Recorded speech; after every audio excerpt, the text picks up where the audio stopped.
Mirror, mirror on the wall, who is the plummiest porter of them all? Hello and welcome back to the channel, and today I've got a load of plummy beer to get stuck in my crummy beard, but that's probably enough bad plum puns for one intro, so let's get on with it, shall we? That's right, today I'm taking a look at two of the most well-known UK plum porters, Titanic and St. Peter's plum porters, to find out once and for all who is the plum porter king. Now, we could argue that there's a lot of craft breweries out there making better plum porters, stouts and so on than these two, but they aren't available in the majority of UK supermarkets, and well, these two are. And because these are pretty much the only two in most UK supermarkets, well, it's a good reason to stick them head to head, isn't it? So, first up, from Titanic, I have to say, I think before I started my little beer adventure here on YouTube, this would have been my, well, certainly one of the beers I would have said was my favouriteest beer ever.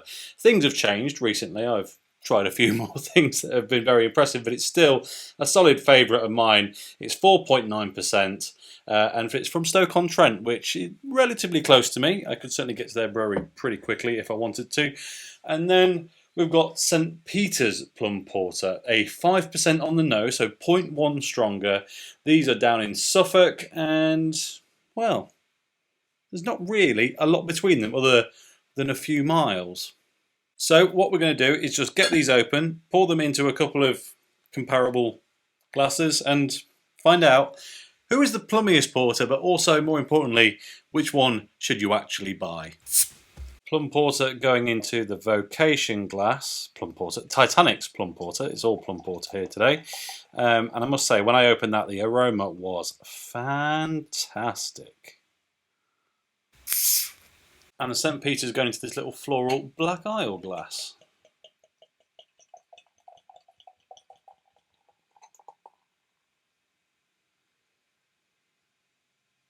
So then, glasses are corresponding to the bottles, and, well, I have to say, on opening, Titanic wins. It smells so much more than the St. Peter's. I keep wanting to say St. Austell's, but anyway, it's not. It's St. Peter's. If I hold these up to the light, though, well, Titanic, the head's maybe a bit, I don't know, nicer, plusher, a little bit less kind of irritable and airy than the St. Peter's. But when I hold them up to the light, the Titanic's a bit lighter as well. The St. Peter's is a darker porter.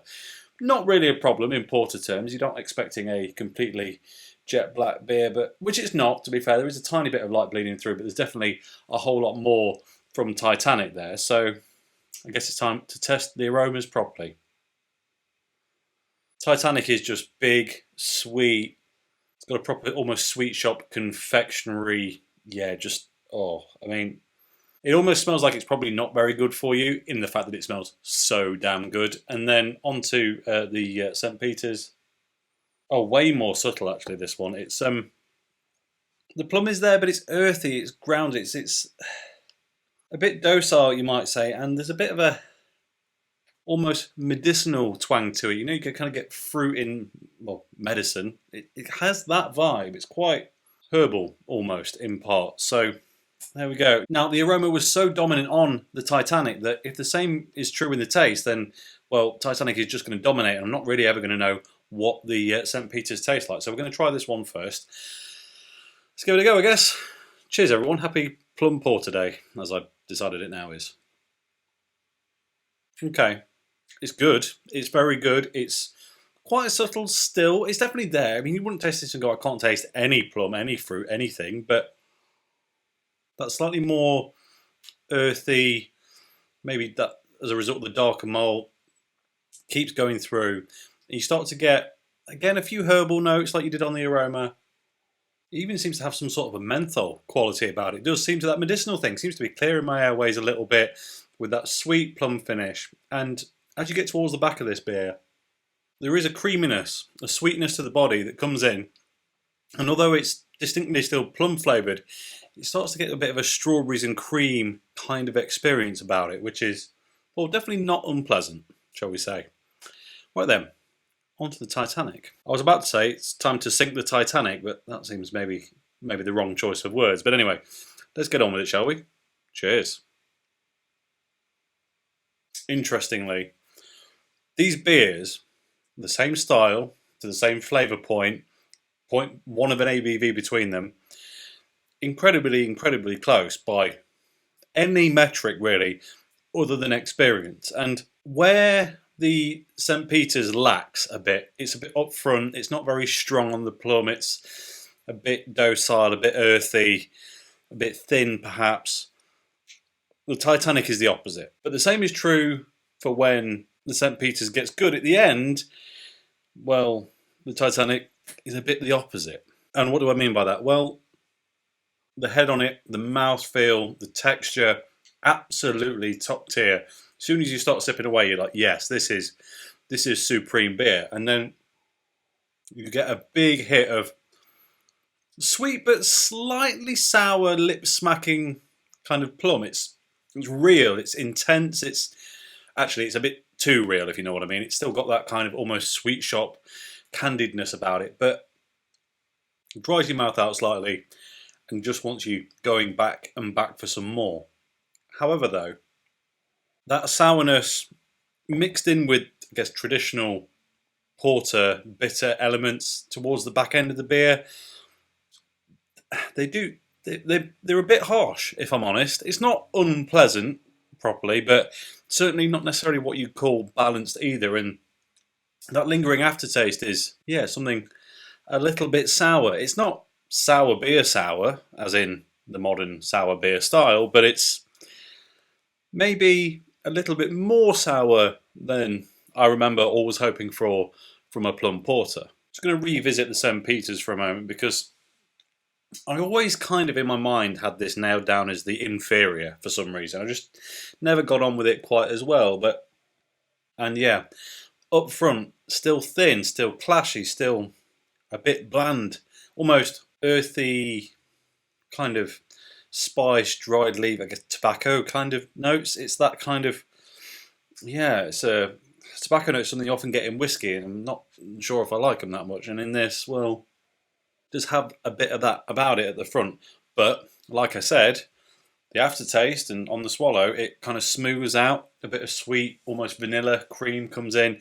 You end up with a kind of, yeah, fruit and cream experience, which, well, is very, very nice. It's the opposite, as I say, to that, which is absolutely astounding. I'm going to be hard pressed to pick a winner here. If you want a proper, big, rich, depthy experience with the mouthfeel and everything else, Titanic, hands down, wins. There's no question about it. If you want a traditional, reasonable quality porter, it's not the best porter by any means, but it's okay, with a bit of extra flair, then the St. Peter's is probably the way to go. It's not as intense, it's a little bit maybe more manageable for people who don't like big amounts of adjunct in their beer. But with that, we have to say that neither of them really are perfect. But for me, right here, right now, it's a tough call, but I think we're just going to go with the Titanic, which I think a lot of people probably knew before watching this video. If you've followed me for any length of time, I do have a real soft spot for it. It is that big plum hit that I'm looking for, but there's something on the back end there that's still not quite, yeah, pushing it out there into absolute elite territory. However, don't turn off just yet, because this has kind of begged the question. These beers are good where the other one isn't, and bad where the other one isn't, which means that they're basically polar inverse. They're yin and yang beers. They're the same thing, but delivering it in a very different way. And I'm just wondering, what happens if we were to mix them? And thankfully, we still have about equal amounts of each one left. So of the St. Peter's, we have a third pint, and as luck would have it, a third pint of the Titanic as well. So I'm going to pour the St. Peter's into the Titanic, and then we're going to see if it, well, makes the perfect plum porter or one that's just a bit worse all over. So let's find out, shall we? Bottoms up. Now, blending beer isn't something that I often do, but from time to time it's interesting to find out. I have to say, pouring that looks very nice. Just in the glass there. It's darkened it a bit, but it's got that nice, beautiful, slick Titanic head on there. The aroma is distinctly Titanic, as you probably would imagine, given how prominent it is, but it's maybe lost a bit of its kind of over the topness, if you like. Let's give it a try. Cheers. Third time lucky, eh? I don't know how I think about that. As we should probably have guessed, what we've done there is taken two beers that at some points are brilliant and some points are not so much, mixed them together, and it's ended up in a beer that's distinctly average all the way through. It's still got big flavour, but it's also got a bit of a lingering, slightly off, pithy, earthy bitterness now that, well, neither of them really had before. It's the earthiness from the St. Peter's, that slightly over-the-top sourness from the Titanic, and those two have bound together and stick around pretty much all the way through the beer, which is not great. So if you're thinking, well, Tom, it sounds like mixing those two together would be a fantastic idea, and I thought that too, it turns out we'd be wrong, because it's drinkable, but I cannot wholeheartedly recommend it. I think before we make any more experimental mistakes, we better leave it there. So as always, thank you very much for watching. If you enjoyed this video, please like it. If you haven't already, subscribe if you will be so kind. And I'll catch you next time. Cheers.